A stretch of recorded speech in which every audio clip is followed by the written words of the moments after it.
everyone. Hope y'all are doing great. Today is Ronnie's birthday, and I was filming this a few minutes ago, and then my card came up and said, hey, you're full and you can't get any more storage on here, because I've been doing a lot of videoing lately. Hopefully you guys have been enjoying the snowy day dinners and the Sunday Cook Sunday dinner with me video that I did recently.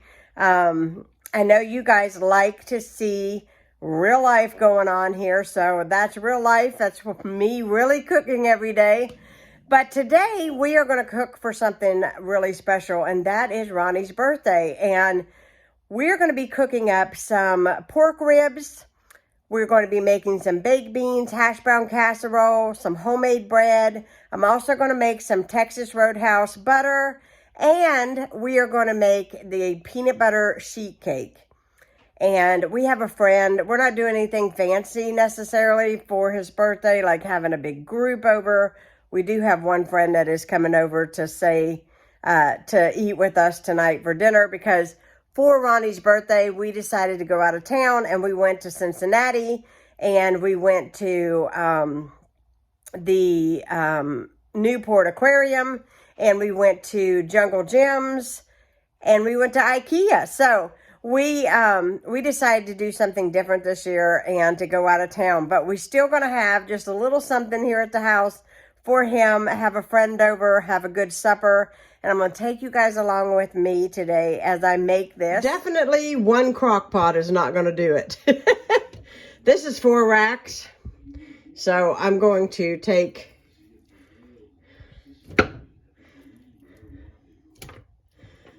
We'll do 2 and 2 in this one. And that way it'll be plenty space.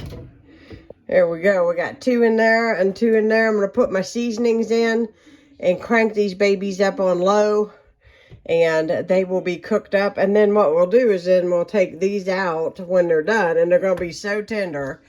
Then we'll put them on a baking sheet and slather them with barbecue sauce and put them in the oven. And we'll keep, putting barbecue sauce on them until they get nice and tacky, like ribs are supposed to be. We have 2 racks in here and all the seasoning, you can see it there. And 2 racks in here. And these will cook until tonight. It's about 9:30 now. And this will cook until about 4 o'clock this evening. And it'll be ready and it'll be delicious. Now I'm making challah bread for my husband's birthday. And so just to let you guys know the recipe, because I've already started mixing it, is 4 cups of all-purpose flour.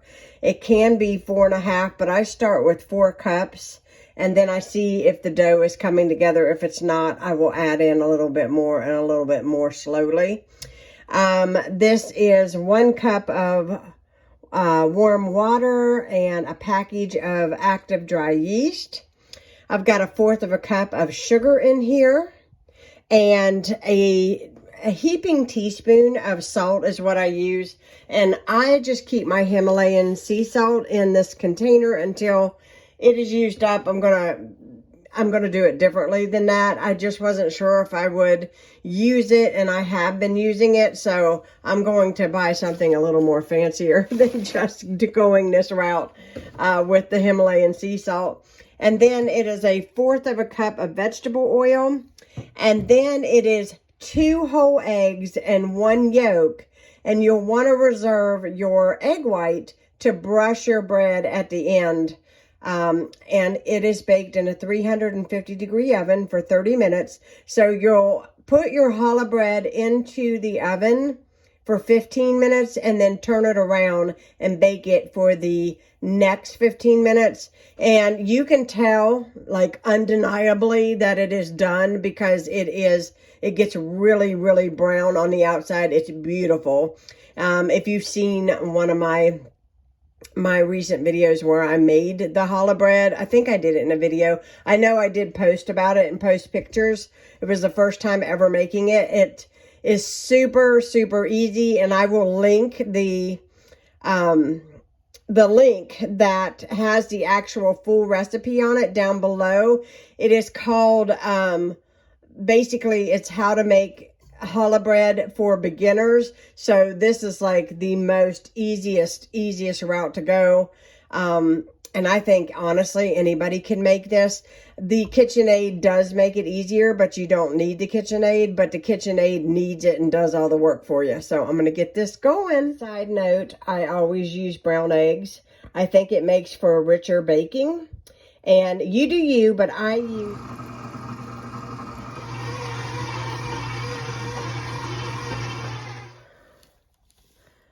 I'm just going to let it rise.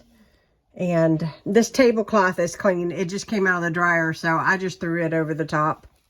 So now I am making my husband's birthday cake, and I am making a Texas peanut butter sheet cake.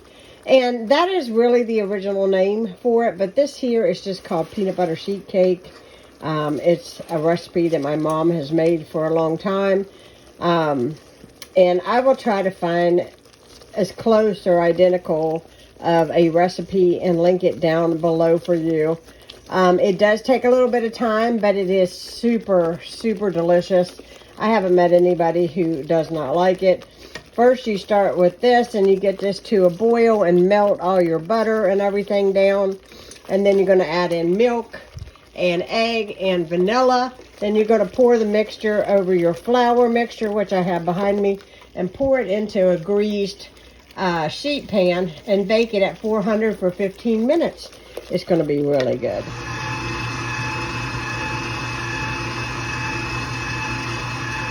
It is going into the oven. It's preheated to 400 degrees and it should take about 15 to 20 minutes. So now I'm making the Texas Roadhouse butter while the cake is baking, and I've doubled the recipe. So doubling it, or just a single recipe, is 1 stick of butter, a 1/4 cup of powdered sugar, 1.5 teaspoons of honey, and then like 1 teaspoon of cinnamon. And here's the butter, and I'm going to use a spatula to get it all out, and then I'm going to put it in this little tub with a lid and slip it into the refrigerator, and it'll be ready for this evening. Check on my bread dough.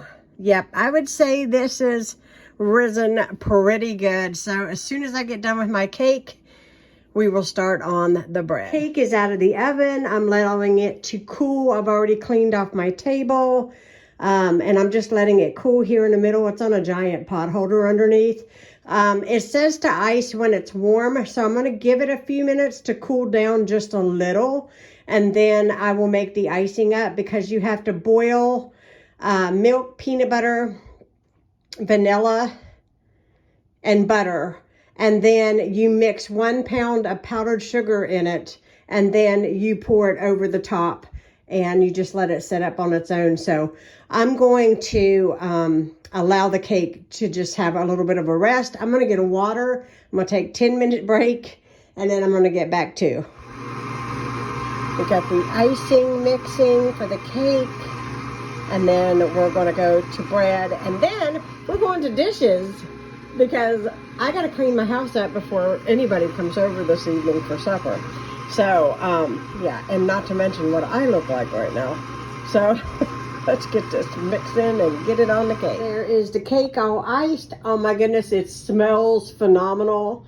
This is a good cake. If you're going to have a get-together, this is an excellent cake to make, because it makes a huge amount, and a little bit is so filling, because it is super rich. It is delicious. You can put nuts on the top of this if you want to, but we like it plain.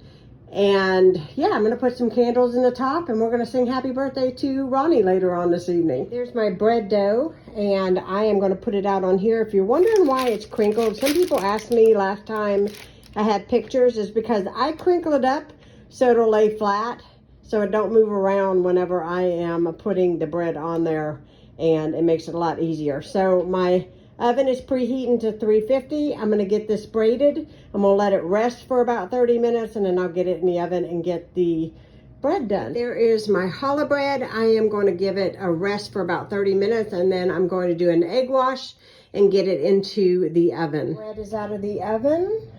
And it came out a little bit early because I did notice that it was getting done. And I think what really made the difference is that when I made this last time, I put it on this stone. And so it cooked a lot faster on this aluminum pan. I don't know if you can see that there, but anyhow, it smells heavenly. I've got the table set. It's not fancy. It is what it is. The butter's there. Got the cake here. I've got the lighter in my pocket, which I wasn't sure if I even had, but I do. The bread. The bread bags I bought are not long enough for this bread. So I had to put one on this end and one on this end. And so the cake and the table is ready. In the oven, we have baked beans and hash brown casserole. It's about 4 o'clock, so those are going to take about 45 minutes. Here, I've already tried to remove some of the ribs, and they are so tender that they are falling apart. This is the barbecue sauce that we're going to slather on there. I wish you guys could smell. Come closer. Smell that. It smells phenomenal. Anyways, I'm going to be very careful getting those out. I'm going to put them on this, slather them in barbecue sauce, and put them in the oven. And we are going to be ready to eat. There's the ribs, hash brown casserole, and the baked beans, and we're going to eat. Yay! My name is Ronnie, and this is my birthday, and this is still my first video. Hopefully you all enjoyed today's video, and thank you for joining me in my kitchen today. And I hope you have a fantastic week. If you are new to my channel, hit that subscribe button and give me a thumbs up if you enjoy these types of videos, and I'll be talking to you again soon. Bye, guys.